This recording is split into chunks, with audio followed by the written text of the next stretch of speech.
दोस्तों, स्पेन में इजरायली छात्रों के साथ एक बड़ा कांड हो गया। कांड ये कि वो वैसी हरकतें कर रहे थे जो अपने देश में किया करते हैं। बस यही नागवार गुजरा और वहां उनके साथ जो हुआ है, यानी उनकी हड्डी तोड़ कुटाई जो हुई है वहां पर, वो आज आपको दिखाने जा रहा हूं। पहली बड़ी खबर आपको दिखाऊंगा कि कैसे स्पेन के अंदर इजरायली छात्रों ने हंगामा काटा। खास तौर पर अरब देशों के लिए या फिर मुसलमानों के लिए नारेबाजी कर रहे थे, वो भारी पड़ा। उनके साथ जो हुआ उसका असर बेंजामिन नेतन्याहू तक भी पड़ा है। बेंजामिन नेतन्याहू ने भी तौबा तौबा कर ली है। उन्होंने कहा एक वो देश है जहां वो कभी नहीं जाएंगे। जी हां, कौन से देश को लेकर ऐलान है वो दिखाऊंगा। सऊदी अरब ने खुलकर प्रशंसा की है। जिस तरह से फिलिस्तीन को एक देश के तौर पर मान्यता देने का ऐलान फ्रांस समेत कई देश करने लगे हैं। तो वहीं ऑस्ट्रेलिया के जो पीएम है, उन्होंने किस बात को लेकर इजराइल को लताड़ लगाई है वो दिखाऊंगा। और तो और आज आपको यह भी दिखाऊंगा कि किस तरह से सीरिया में असवेदा में एक एक रूस मिलिटेंट्स को खदेड़ दिया गया है, जिसका ऐलान हो गया है। और अब अरब लड़ाके वापसी की तरफ जा रहे हैं, यानी अपने अपने कबीलों में जाएंगे। लेकिन इसी के साथ थाईलैंड और कंबोडिया में क्या हुआ और ईरान ने एक बड़ा जो इतिहास रचा है, एक एक खबर आपको दिखाने जा रहा हूं। नमस्कार, मैं हूं प्रज्वल गौतम और आप देख रहे हैं the live TV. The live TV, सच सबसे आगे। शुरुआत दोस्तों इसी तस्वीर के साथ करने जा रहा हूं। ये एक वीडियो निकलकर सामने आई है, पहले देखिए।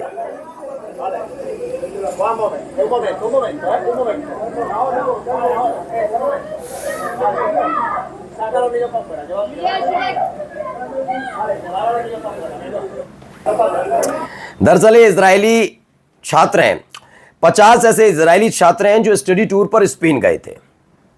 वहां की व्युइंग एयरलाइंस में चढ़ने के बाद वो उपद्रव करने लगे।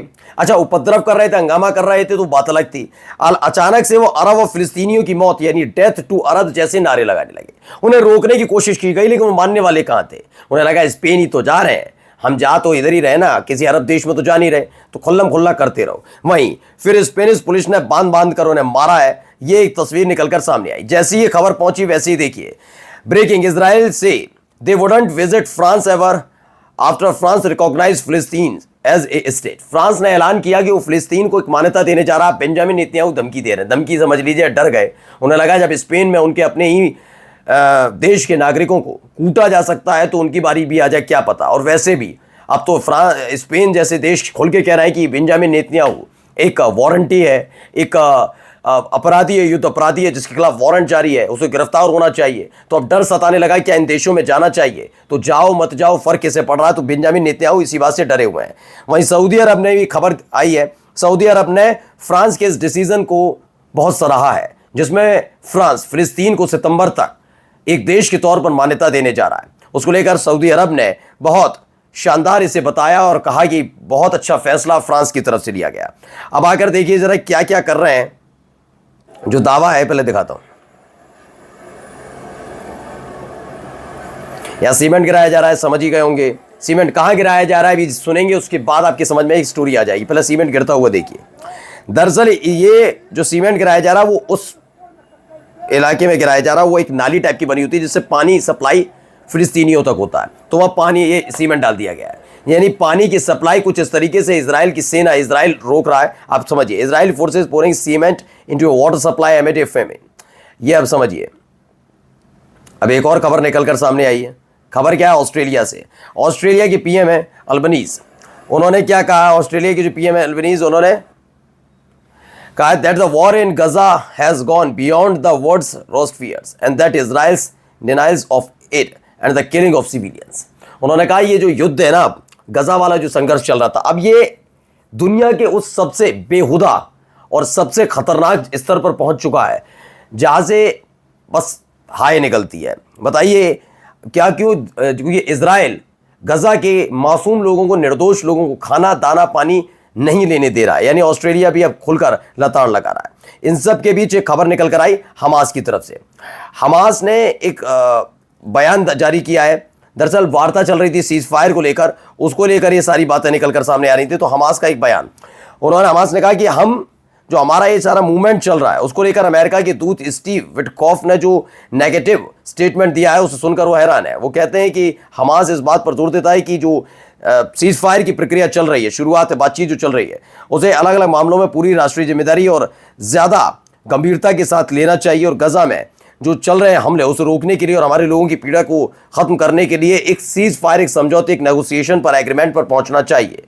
यानी हमास अमेरिका की भूमिका को लेकर भी अब नाराज नजर आ रहा है। इन सब के बीच खबर सीरिया से आई, ये देखिए।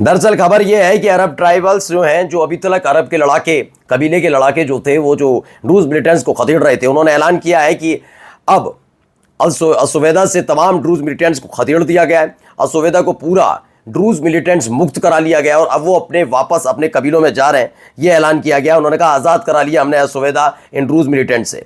अब आइए खबर कंबोडिया से। देखिए युद्ध का स्तर किस स्तर तक पहुंच गया, पहले इस खबर को देखकर समझिए। यह लगातार हमले हो रहे हैं।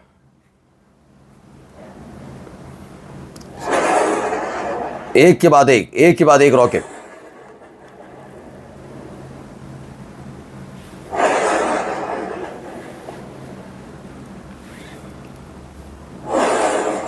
सेरन पैदा करने वाला है। सोचिए, जिसने वीडियो बनाई है उसके बिल्कुल सिर के ऊपर से ये एक के बाद एक मिसाइल जा रही हैं। तो ये वीडियो निकल कर आई, इसमें बताया कंबोडिया की तरफ से ये मल्टीपल रॉकेट अटैक किया गया थाईलैंड पर, एक के बाद एक रॉकेट दागा गया है। वहीं देखिए यहां पर क्या हो रहा है।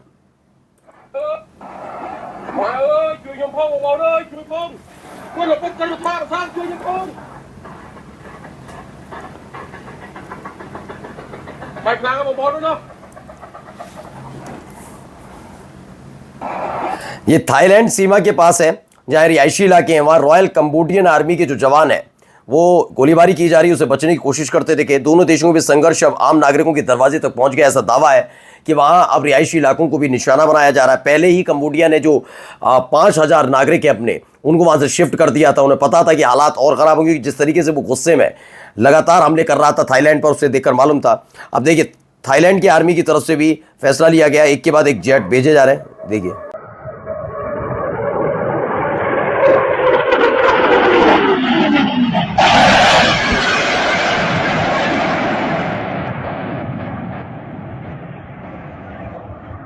दरअसल इसमें जो है वो दावा कर रहे हैं कि थाईलैंड की मिलिट्री ने पहले कंबोडिया पर अटैक किया। ये खबर भी निकल कर आई थी, पहले थाईलैंड की तरफ से हुआ था, कंबोडिया की मिलिट्री साइट्स पर हमले हुए थे।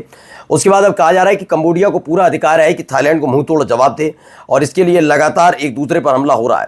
अब देखिए यहाँ पर भी खबर निकल के ऑस्ट्रेलिया ने अपने तमाम जो सिटीजन्स अलग अलग देशों में रह रहे हैं उनसे अपील की, किस किस देश में, थाईलैंड में जो रह रहे हैं, कंबोडिया में रह रहे हैं, लागोस में रह रहे हैं और वियतनाम में रह रहे हैं, कि वो जल्द से जल्द इन देशों को छोड़ दें, और क्योंकि हालात इस इलाके में लगातार बिगड़ते जा रहे हैं।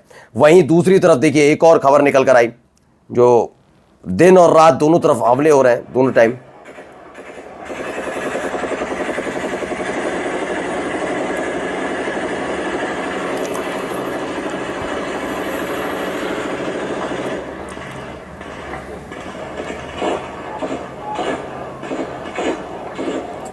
तो ये बताया गया कि थाईलैंड की तरफ से हमला किया गया टेंपल, कंबोडिया फाइट बैक की जो खामेर टेंपल, जिसकी खबर मैंने आपको बताई भी, दोनों बौद्ध देश हैं। एक देश कंबोडिया को यूएन की तरफ से वो पूरा जिम्मेदारी दी गई कि आपके हवाले है, क्योंकि आप इसके अधिकारी हैं।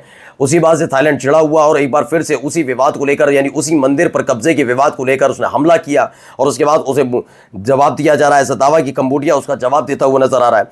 अब जाते हैं, देखिए ईरान ने एक इतिहास रचा। Iran Nahid 2 satellite build by local expert, यानी देसी वाला जो मसला है, ईरान के अपने देसी साइंटिस्ट, देसी सामान से ये पूरी तरह से बनाया गया Nahid 2 is set to launch soon in the coming hours. ये दावा किया गया रशियन उससे, और थोड़ी देर बाद ये लॉन्च भी हो गई। देखिए तो ये रशिया की सहायता से ये भेजा जा रहा है, सैटेलाइट को लॉन्च किया गया, और ये कम्युनिकेशन सैटेलाइट है। ये बहुत महत्वपूर्ण काम आएगी, कम से कम ईरान जैसे देश के लिए, जिसके इजराइल और तमाम जैसे देश उसके दुश्मन बने हुए हैं। कम्युनिकेशन के मामले में एक नया आयाम स्थापित किया ईरान ने। नमस्कार।